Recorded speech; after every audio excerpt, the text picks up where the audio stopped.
নমস্কার, আমি ডাক্তার অনিরুদ্ধ দে, consultant homeopath. আজকে আমার ইউটিউব চ্যানেলে কাশির ঘরোয়া চিকিৎসা, calf and it's domestic precaution, এটা নিয়ে আলোচনা করব। এখনও যারা আপনারা আমার চ্যানেল সাবস্ক্রাইব করেননি, চ্যানেলটি সাবস্ক্রাইব করার অনুরোধ করছি এবং ভিডিওগুলি শেষ পর্যন্ত দেখার জন্য আবেদন করছি। Calf and it's domestic precaution.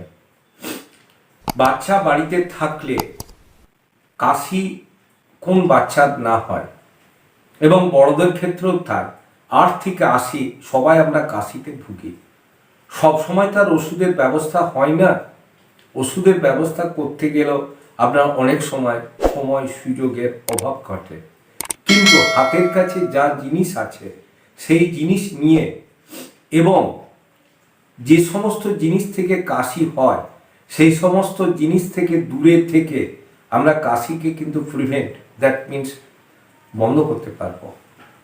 যেমন কাশি হওয়ার একটা বড় কারণ, বাড়িতে যদি তীব্র গন্ধযুক্ত ধূপ জ্বালানো হয়, ধুনো অথবা তরকারি সাঁতুলা, আপনার কাঠের জালে রান্না করা, এগুলো ঝুল ঝাড়া, খুব নোংরা হয়েছে ধুলো সমেত ঘর ঝাড় দেয়া। গ্রামের দিকে দেখা যায় যে ধান বগলানো, মানে ধান ঝাড়ার পর ধানটাকে পরিষ্কারের জন্য কুলো দিয়ে পাছুরা অথবা তিল আদায় করা। এবং কোনো কোনো সময় দেখা যায় যে গ্রামের রাস্তায়, যেখানে কংক্রিটের রাস্তা নেই, ধুলো উড়িয়ে গাড়ির পিছনে যদি যাওয়া হয় বা আমরা যদি দাঁড়িয়ে থাকি ব্যস্ততম রাস্তায়, বারবার গাড়ি যাচ্ছে, ওই ধুলো কিন্তু আমাদের শরীরে ঢুকে আমাদের ক্ষতি করে বা কাশির সৃষ্টি করে। আবার অনেক সময় দেখা যায় কিছু কিছু খাবারে আমাদের অ্যালার্জি থাকার ফলে কাশি হয়। যেমন আমাদের ডিমের সাদা অংশ, চিংড়ি মাছ, বিউলির ডাল, বেগুন ইত্যাদি।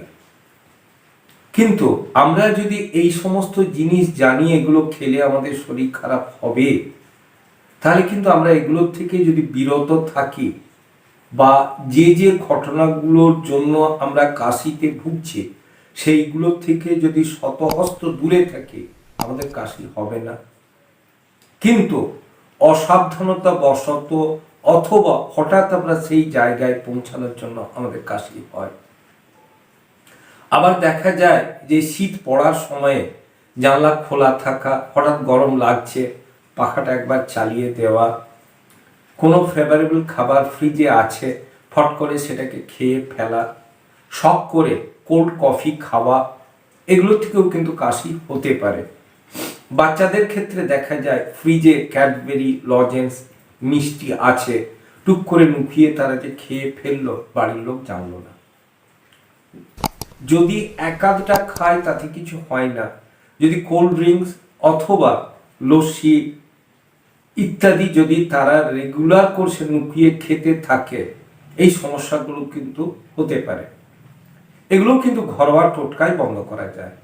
প্রথমেই হচ্ছে গরম জলে কুলকুচি করা, টনসিলের পাশ দুটো একটু গরম কাপড়ে সেঁক দেয়া, এবং যদি সম্ভব হয়, মানে খুব সাধারণ জিনিস, একটু গরম জলে তালমিছরি ফুটিয়ে একটু দারচিনি বা লবঙ্গ অথবা গোলমরিচ আদা থেঁতো করে দিয়ে পাঁচনের মতো করে যদি খাওয়া হয়, আমাদের কিন্তু কাশি অনেকাংশে কমে যায়। আবার ঘি আদা খেলেও অনেক সময় কাশি কমে। আবার আরেক ক্ষেত্রে দেখা যায় যদি আমরা গরম দুধে একটু কফি ফেলে খাই শীতের দিনে, কাশি কিন্তু সাময়িক হলেও কমে। অতএব অনেক সময় দেখা যাচ্ছে যে আমরা ডাক্তারের কাছে যেতে পারছি না, কিন্তু আমাদের কাশির জন্য আমাদের ঘুম হচ্ছে না, সেক্ষেত্রে কিন্তু সাময়িক ঘরোয়া টোটকাতে আমরা কিন্তু উপশম পাই। অনেক সময় কাশির চোটে ঘুম ভেঙে গেল, তখন অনেকে 1 কাপ চা করে খেয়ে নিজের কাশি কমান, বা একটু গরম জল খেয়ে একটু পায়চারি করে মুখে একটু লজেন্স রেখে ইত্যাদি ইত্যাদি। তবে এসব জিনিস ঘরোয়া টোটকা করতে গেলে আপনি কিন্তু অনেকাংশেই উপকার পাবেন, যেহেতু এটা ওষুধ নয় বা কোনো কিছু কেমিক্যাল নয়।